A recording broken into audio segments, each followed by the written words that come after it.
सुट्टीसाठी मी गावी गेले होते आणि सुट्टी संपली. म्हटलं चला परत आपल्या घरी निघूया. तर आई मला वानावळ्यामध्ये बऱ्याच काही गोष्टी देत असते. तर आईने मला वानावळ्यामध्ये दिले होते हे चणे.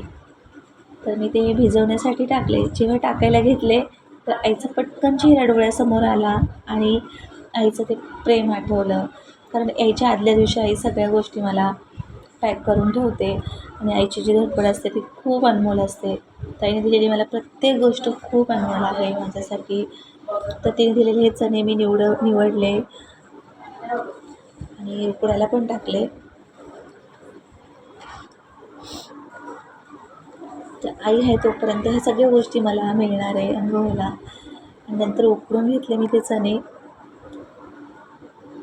आणि मलाही माहिती आहे, तुम्हालाही सगळ्यांना माहिती आहे, त्या गोष्टी सगळ्या मिळतात मुंबईला. पण आई ज्या आपुलकीनं प्रेमाने देते ना, ते प्रेम खूपच वेगळं असतं. तर माझं कालवणही बनवून झालं.